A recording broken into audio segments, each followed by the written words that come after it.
অস্তিত্বের সংকট। তো ওনারা যেহেতু নিজেদেরকে বাঁচিয়ে রাখার জন্য এইসব কথা বলছে, কিন্তু মানুষ কিন্তু বুঝতে পারছে। তবু মাননীয় প্রধানমন্ত্রী জি জাস্ট ভাবুন, আপনি আমরা যদি 4 ঘন্টা ঘুমাই আর আমরা যদি এর থেকে বেশি ঘুমাই, তো আপনি এটাও কিন্তু একটা আমি বলবো যে শেখার বিষয়, যে উনি তো যদি আমি 6 ঘন্টা ঘুমাই বা 8 ঘন্টা, তাহলে তো আমি কাজের জন্য পিছিয়ে গেলাম না। উনি তো 4 ঘন্টা ঘুমানোর পর আরো কাজ করছেন। এটা আমাদের শেখার বিষয়। Sir, I have two questions. One is regarding, was there any discussion regarding, since Northeast is very peaceful now, no incident group to remove AFSA, Armed Forces Special Power Act from the entire region? Was there any discussion on that? No, regarding these I haven't talked, but from Manipur they have raised this matter. From Manipur they have raised the matter. It is not applicable for us. No, was any update on that? No, they have talked only, they have placed it before the Niti Aayog. Sir, one more question is, I don't know you are aware of it. Recently, the opposition leader has raised one thing that in the Supreme Court there was something order given that those who teachers in our state don't have TET, they have to clear TET. Is there any such thing, since you are the education minister also? I heard so, but I have to talk with our legal experts, and after that only I can tell you, not before that. But this But order, I know it. order has come. No, I heard it. I'm not sure. I have to find out whether it has come or not. If it come, Then we'll decide. will appeal to the Supreme Court again? That now at present I cannot tell you. No? I have to consult with my legal expert. Sir, দিল্লিতে আপনাদের NDA সামিটও গেছে। NDA এখন পর্যন্ত 300 নিচেই এমপির সংখ্যা রয়েছে।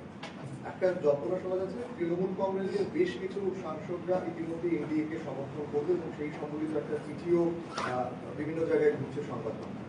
300-র উপরে এবার এনডিএর আসন সংখ্যা, মানে সদস্য সংখ্যা দিতে পারে। আমিও দেখছি নিউজ পেপারে, আপনিও যেরকম দেখছেন আমিও নিউজ পেপারে দেখছি। যখন হবে বা যখন হবে না তখন আমরা বলবো। It is in the year. Mamata Banerjee কংগ্রেসে যোগদানের একটা জল্পনা চলছে, মমতা ব্যানার্জির অভিষেক। এখন তো যে অবস্থা চলছে ওদের, কমিউনিস্টদের যেরকম অবস্থা হয়েছিল, আমরা তো আগে দেখতাম এখানে কত বড় শক্তিশালী সেই কমিউনিস্ট পার্টি, এখন কি অবস্থা দাঁড়িয়েছে, তৃণমূলেরও সেই একই অবস্থা। সম্প্রতি ট্রাইপার্টেট এগ্রিমেন্ট নিয়ে একটা ডেভেলপমেন্টের কথা শুনলাম, যে নতুন ইন্টারলোকিয়েটরের সঙ্গে কথা হয়েছে ত্রিপুরা মাথার, এবং আইবি ডাইরেক্টরের সঙ্গে কথা হয়েছে। আপনারা কি ব্যাপারে কিছু জানেন বা এই ব্যাপারে কোনো ডেভেলপমেন্ট আছে? না, এই বিষয়ে তো আমার কোনো আমি জানি না। এগুলো তো আগের পুরনো কথা, এখন নতুন না, গত এই জাস্ট ইয়ের পর প্রোগ্রামের পরটা দিয়ে। না, আমি এই বিষয়ে এখন মানে কিছুই জানি না, আমার সাথে কোনো কথা নেই। But you are chairing a discussion with the returnees of Tripura. Recently, they had blocked the road. What is the development on that? No, just I came from Delhi. Let's see, we You will sit together. are aware of the situation.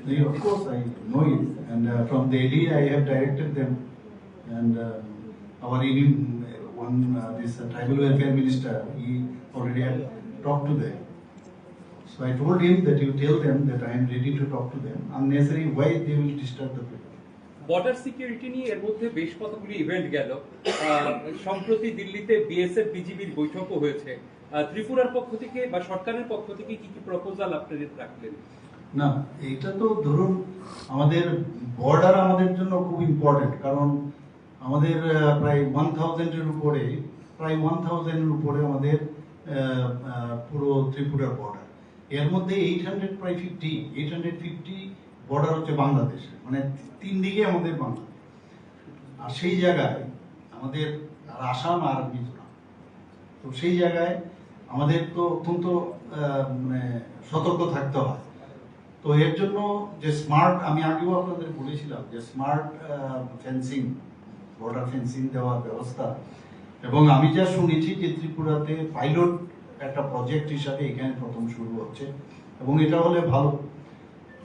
আপনি দেখুন ত্রিপুরাতে এই 3 দিকে ঘেরা আমাদের ত্রিপুরা বাংলাদেশের সাথে international border, তারপরেও দেখুন ওখানকার যে রাজনৈতিক যে অবস্থা এবং যে পরিবেশ হয়েছে সেই পরিমাণে কিন্তু আমাদের এখানে ঢুকতে পারেনি, কিন্তু যেটা আমরা পশ্চিমবাংলার ক্ষেত্রে আমরা দেখেছি সেই পরিমাণে আমাদের এখানে কিন্তু আসতে দেওয়া হয়নি।